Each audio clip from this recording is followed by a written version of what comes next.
tripping when I'm coming with the hits. Dripping like it's water, gotta come in on the wrist. Pour another shot and then I hit it with a mix. Make a lot of cream and then I throw it in the whip. I don't got a cap inside the verse, I get ahead. I could be the bitch if you was sitting on the ledge. Flexing on a motherfucker, really got him red. I don't care what they say like that. Hey, when I get a speaker, man, I'm talking on the facts. Came up from the bottom and I got it in the past. Grinding when I'm skating and I really got a side and put it all up on the wax. Going with a blanket statement about upsetting scenes that might occur, but not giving any specifics as to who it might upset, thereby providing little more information than saying nothing at all. This is quite an interesting sin. Discount Jeremy wants them to address a specific demographic that the episode could potentially offend, but the content could theoretically offend anyone of any and every demographic. What the TVSins writers are asking for is the show to single out a specific minority group as a group that will get offended by this episode, and honestly, that's more offensive than any of the scenes in this episode. This is what happens when the wrong people get powers. The wrong people. Kids, Agent Barry. Agent Barry may be the most complex character in this series. He takes Agent Deaver to task on a comment that comes off as racist, and then when he finds out she's talking about kids, he proposes Enhanced rounds? as a solution and has to be told, I want this kid taken alive. the sin is not digging further into this man's decision-making process. What the hell? Why is any of this a sin? He basically just narrated what happened at the beginning of this scene and then criticized an agent for suggesting enhanced rounds on a potentially dangerous group of superhero kids.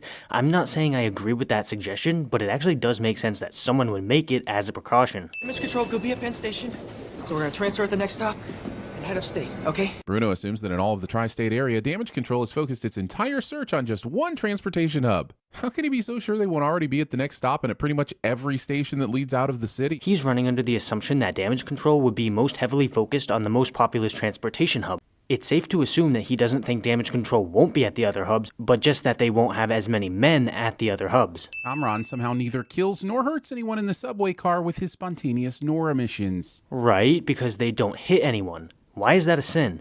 The episode is showing us that the emissions are going down the center of the aisle, not affecting any of the passengers.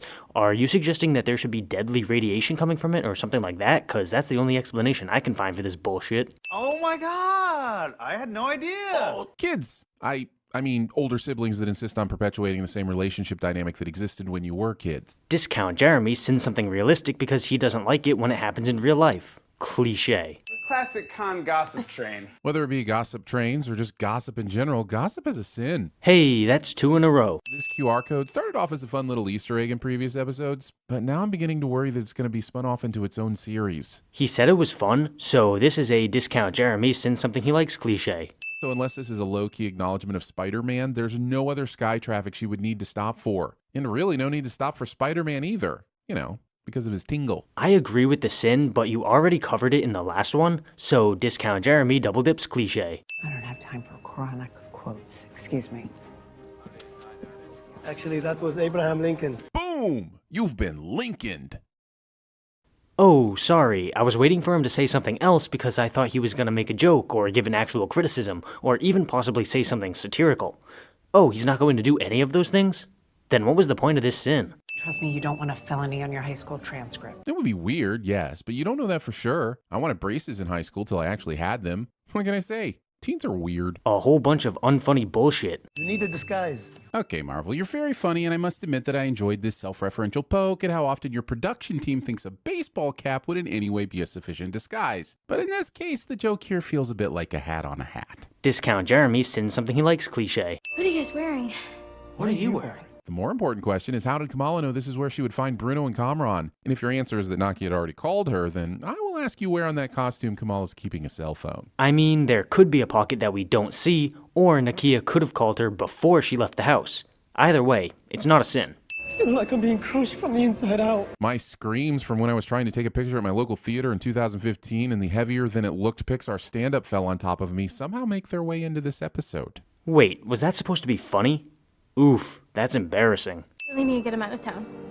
I know someone who can get him out. Well, that was so easily resolved that I'm a bit confused as why we're using up runtime on this call instead of putting it to good use with more glowy pad jumping. Because then you would have been complaining about how it wasn't explained that there's someone who can smuggle Kamran out of the city. You sin exposition when it happens, and you sin it when it doesn't happen. And in both scenarios, it fails to be funny or entertaining. Tried to trick me into giving you up.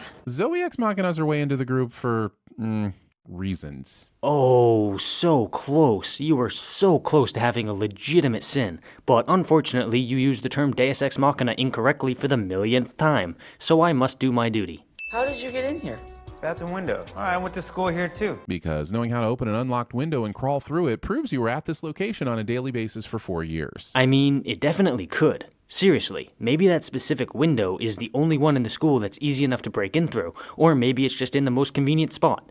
You're just talking out of your ass to force a sin into this video. Superiors don't need chaperones. Take it up with her. Guys, clock's ticking. I appreciate Kamran coming in to assist with this sin, but still, the show has time for this. So he's sinning something that the show explicitly states itself?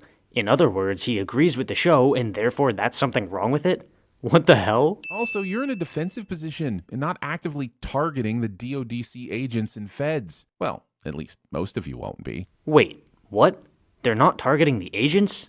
Do you not hear yourself when your ass starts speaking? If you would actually watch the episode you're watching, you would see that they do target the agents. In fact, you're going to remove a sin for that exact scene in a couple seconds. So, what the hell is up with you? Just remember when they all get caught later that instead of making better preparations, our resident technical expert chose to f around with his skeleton. Everything wrong with Miss Marvel, ladies and gentlemen. A high school student does something stupid.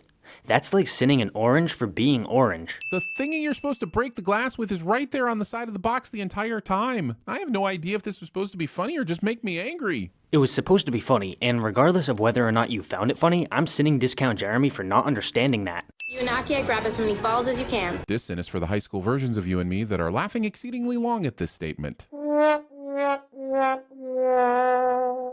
the real plan is Zoe. Okay, so I guess using Zoe's social media presence in this plan does make all of the sense, but I'd also like to reaffirm that her conveniently being at the school so she could be part of this makes no sense. Discount Jeremy double dips cliche. So you mean to tell me you knew Kamala had powers and you didn't say anything? Zoe may not have said anything, but she did force us to listen to everyone refer to Kamala as Nightlight for 6 episodes. Yeah? And your point is? Oh, he doesn't have one? Why did he say any of that then? No! Skip. Hey! Ooh, guys, come dance with me. You know you like these moves. Aside from Bruno's disturbing lack of rhythm, I don't recall this dance being a part of this well-illustrated plan. Because it wasn't? Because Bruno was breaking the plan right now? Do you really not get that? Come on, dude. I guess this soldier must have attended school here as well, since he's familiar with the bathroom window entrance. I wonder if he was in the same class as Amir. Everything wrong with Miss Marvel, ladies and gentlemen. A soldier came in through a window. Kamran will now be a villain for the next 6 minutes, completely undermining the whole hat situation with him and Bruno earlier. Wait, why are you bringing up the hat situation? How is that the thing that's being contradicted by his villainy? What the hell? This sin makes all the no sense. Deciding to start giving your powers names in the middle of a fight. Pointing things out in the middle of a fight.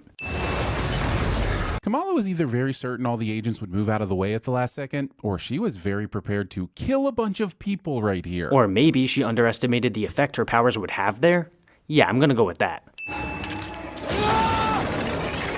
Bringing a gun to a glowy light crystal with ill-defined powers fight. There was literally one time where this joke was funny, and it was in your John Wick 3 video. Does this look like John Wick 3 to you? As much fun as the show can be, Deaver's a terrible and one-note villain. I don't even think Tyler Hayward would have just started opening fire at children, especially not with a viewing audience. I agree that she's a horrible villain, but why did you bring up the fact that she's firing at kids in front of a crowd? The episode is making it clear that she doesn't give a shit about that. There are so many other things you could have criticized in reference to her being a bad villain, but you went with this?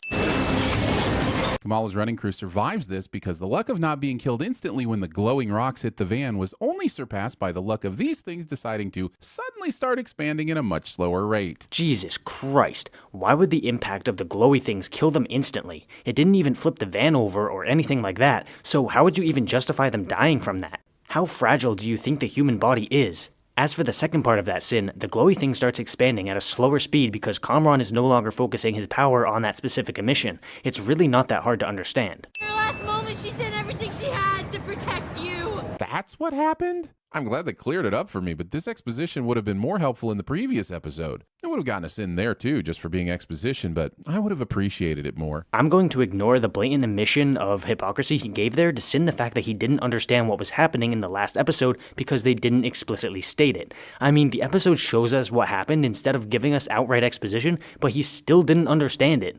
You can't make this shit up. What'd she say? The Joss Heroes are the best in Jersey City! Lying, or shameless self-promotion. Take your pick. Coming from the channel that sometimes has intros dedicated to promoting Jeremy's books, this sin is for blatant hypocrisy. I share the same name as Carol frickin' Danvers.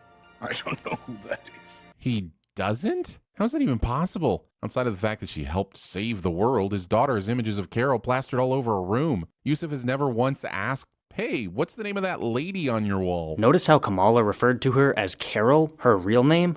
It's entirely possible that her father does know who Captain Marvel is, but doesn't know her real name, only her superhero name.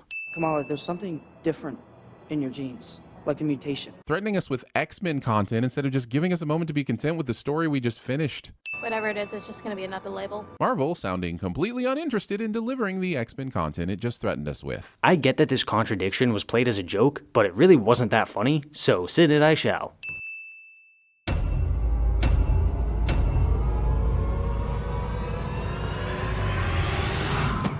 Now you keep your nose clean, sunshine, or I'll come back and stomp you.